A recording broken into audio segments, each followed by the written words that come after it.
Hi everyone, so welcome back. So, how do you think Andrew Yang did during this debate? I think he did really well for the amount of time he was really given. He wasn't, yeah, again, he's given the least amount of time, which is, in a sense, it's not really shocking to us now. It's the third debate, third time that's happened. Normally if it happens once, it might not happen again. If it happens twice, it always happens a third time. And as we guessed, he did not get much time.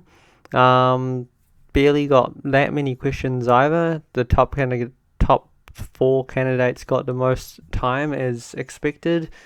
But I think the highlight that most people would have been talking about is the way Andrew Yang started. So the way he started was he didn't just come out introducing himself, talking about the problems and all those other things, not like how every other candidate did it. He knew there was no closing speeches, so he thought this debate is no longer a debate. It's about making the use of the time and having that whole, platform to talk to everyone else and make it a marketing message. And I thought he did well to use that time more effectively. If the debate's not going to be if they're not going to give you a chance to actually be in a proper debate, because if you get asked a question and other people want to reply, but they aren't given the chance, then it's not really a debate, is it? Because there's footage where Andrew Yang is talking about democracy dollars, and there's at least 3 to 4 hands up from the other candidates. They all wanted to speak about it, but what the host decided to do was just change the topic completely. So they don't even give Andrew Yang a chance to. Firstly, they don't give the other candidates a chance to talk about democracy dollars, which would have given Andrew Yang the chance to rebuttal, but they didn't want to give him that chance.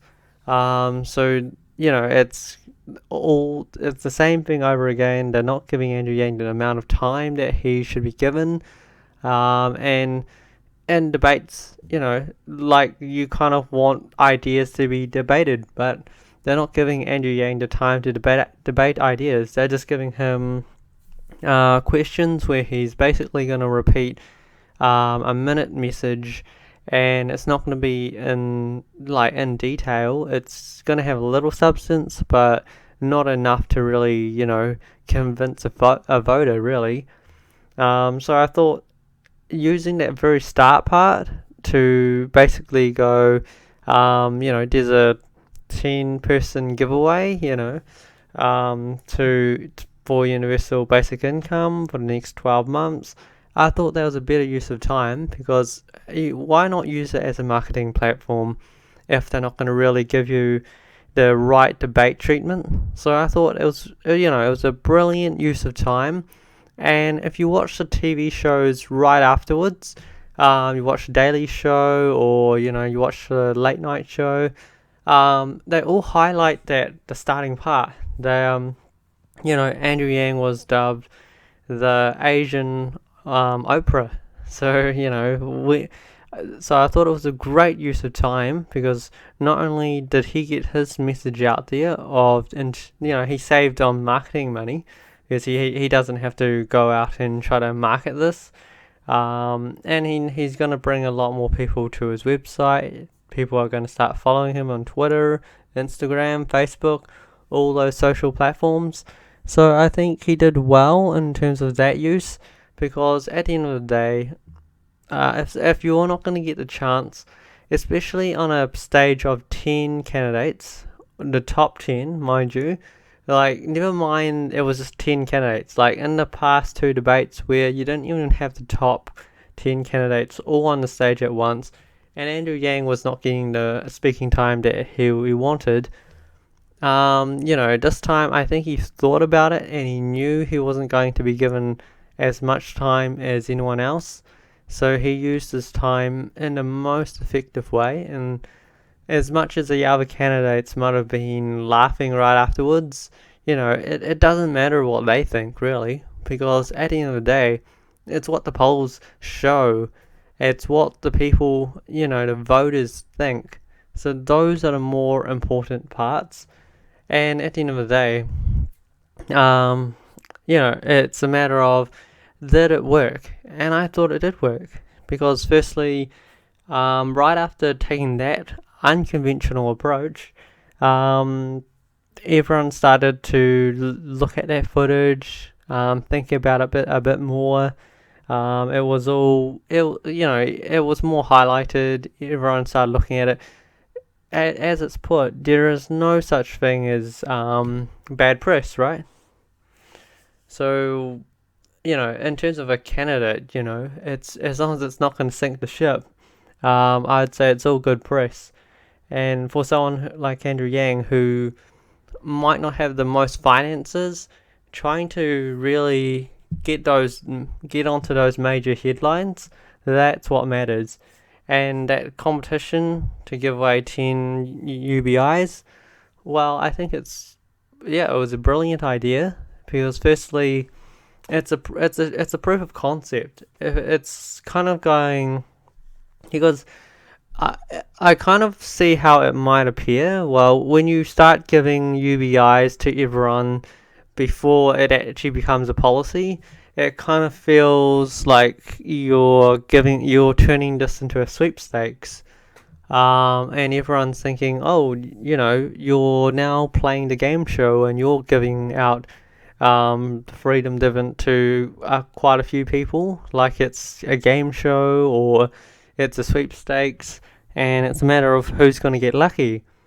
But but also it brings to sense the reality because it's not really a lottery because it's more a test because it's kind of like saying, who would like $1,000 a month, and it really starts to capture that imagination of the people that if you think this is just a gimmick, a sweepstakes, well, here's the truth and reality that it actually can happen, and by making it happen to 10 people, um, it seems like one of those odds that, hey, I'm just going to go in a raffle draw and by some chance I might get $1,000 a month.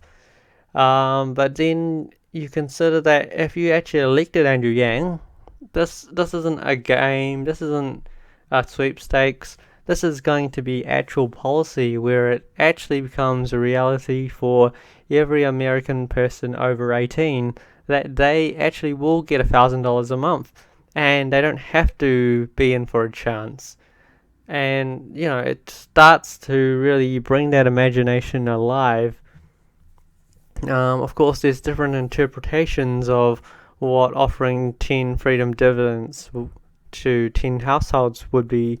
There are some candidates that feel like it's trying to buy votes, but as much as it might kind of feel like that in some sense, it's also a sense of, hey, like if you're offering free healthcare, wiping out someone's student loans, that's in a sense you're also buying votes like that. If you really wanted to consider it that way, it's just you just haven't really given them money. Well, if you wipe out someone's student loan, you've given them money in a sense, but you've just done it in an indirect way. And it's funny with democracies, they don't like to think of something as being corrupt as long as you have a policy behind it.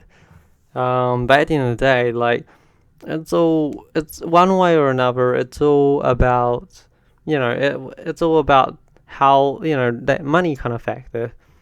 I don't see how, giving 10 freedom dividends to 10 families, it is, in a sense, you're not really buying votes. You're trying to really bring the concept alive because everyone kind of views it as a gimmick. But if you can show the reality, show that it actually can happen, and really make people start to dream about the reality of it, then everyone starts to come on board. They start to think, hey, I saw someone else get it, and now I'm envious, and now I want it, and now and the only way to make it happen is if we elect this guy who, is in his own right a very confident, reasonable, and fair person, rather than going, we're electing this guy because this isn't like a whole Tom Stires kind of situation where Tom Stires is a billionaire, he's spending a ton of money on advertising, and then he's basically buying his way onto the stage. Mind you, Andrew Yang should thank him because basically, with him becoming, another candidate that's making a debate stage for the next debate, he's essentially split it into 2 days, which is brilliant because if, I think if Andrew Yang does not get much speaking time on a stage of 5 people or 6 people, then there's something really wrong. Because and by that right, if you split the stage in basically a half, Andrew Yang's 8 minutes of speaking time should, in reality, turn to 16 minutes. So hopefully that would be the case. So that kind of makes me look a bit more forward to the next debate, because it might actually literally be a debate rather than what we're just seeing right now, where they're giving the top candidates a chance, but they're not really giving Yang a chance. So as much as like anyone that's supporting the candidates who aren't getting the exposure, it can kind of be a bit frustrating that there's such a treatment that's going on. But yeah, let me know what your thoughts are. But I thought, in terms of the amount of time and opportunity that's given to Yang, he's done really well with what he's been given. Until next time, thanks for tuning in.